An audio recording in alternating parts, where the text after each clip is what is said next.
Good afternoon mga boss! Ayan ang sinasabi ko sa inyo mga boss na napaka-exciting ng Day 12 impeachment trial ni VP Sara. Dahil ngayon, dito sa witness na booking. Oo mga boss, na-booking ang witness na si Roderick Wamil. Roderick Wamil na auditor di umano ng COA mga boss. Halika panurin natin kung paano na-discovery ni Atty. Pua mga boss. Let's go!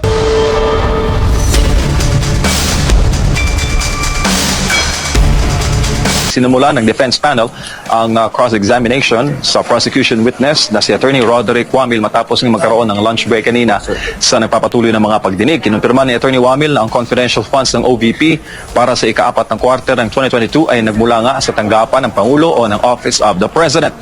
Pag pinakumpirma rin ni Attorney Michael Poa ng defense panel kay Attorney Wamil kung totoo bang si VP Sara lamang ang naging vice-presidente na nabigyan ng confidential funds. Ayon kay Wamil, ito ang kanyang naging obserbasyon mula na may talaga siya sa COA 2014 hanggang 2024. Narito ang bahagi ng direct examination o cross-examination ni Attorney Poa.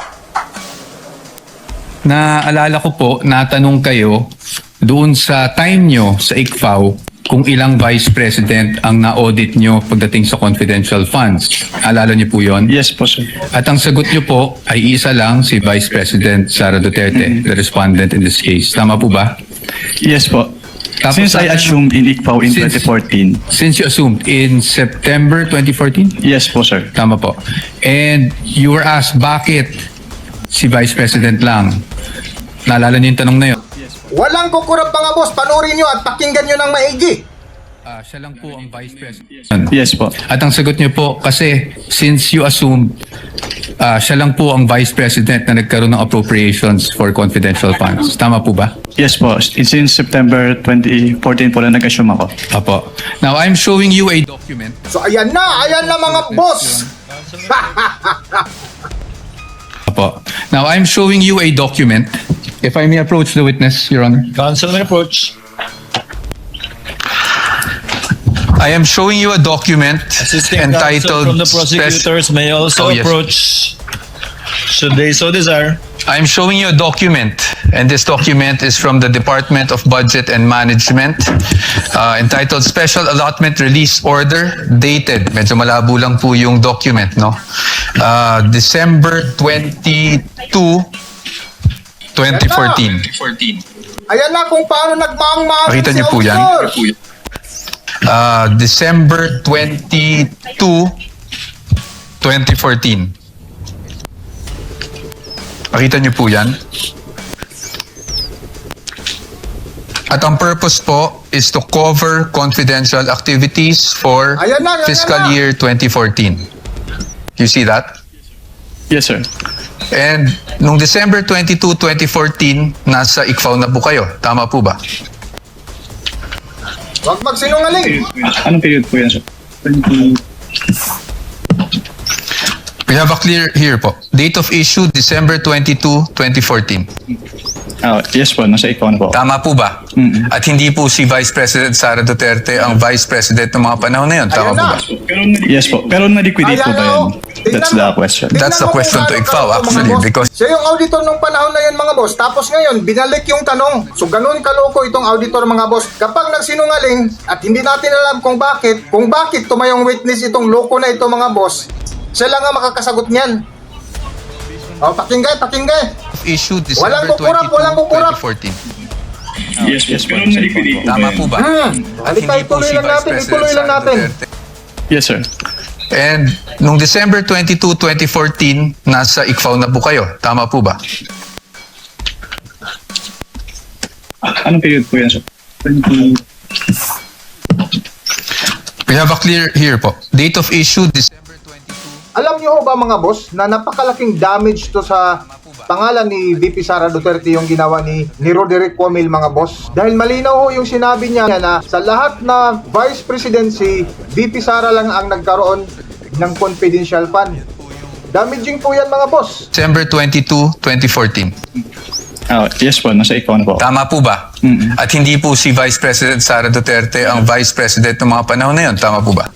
Yes po. Pero na-liquidate po ba yan?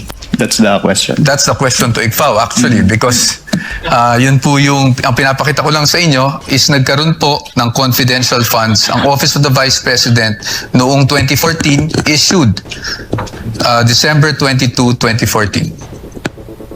Based on that document po, Meron. Meron. You confirm.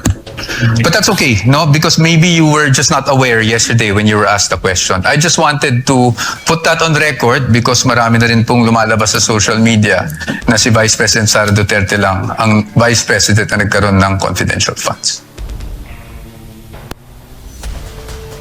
At Marco, ating babalikan, 2014, si former Vice President Jejo Marbinay ang may hawak noon ng Office of the Vice President. Sa pagpapatuloy naman ng cross-examination, tinanong ni Atty. Poa si Wamil kung personal bang inoobserbahan ng mga auditor ang confidential operations. Sumagot si Atty. Wamil na ang kanilang audit ay nakabatay lamang sa mga dokumentong isinumite sa Commission on Audit. Major issue sa trial ang 125 million na confidential funds ng Office of the Vice President na nagastos sa loob ng 11 araw mula December. Yun nga ang katanungan mga boss, halimbawa binigyan ka ng confidential fund, may limito ba yung confidential fund kung hanggang kailan yung paggastos niyan?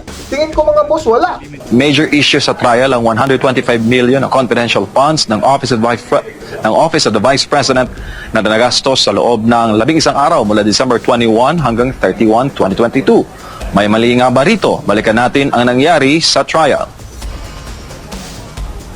cash advances shall be limited to the requirements for 3 months. Thank you, Mr. Witness. So tama po bang pagkakaintindi ko na para sa cash advance at any one time, ang maximum na pwede mo lang ma-cash advance ay yung requirements mo para sa 3 buwan ng confidential operations. Tama Based po ba? on this provision po, yes. Tama po. Eh, 3 buwan po is equivalent to 1/4 of a year. Tama po ba? Yes po. Okay. Now, base po dyan sa provision na yan, nakasulat na ang maximum amount ay para sa 3 buwan.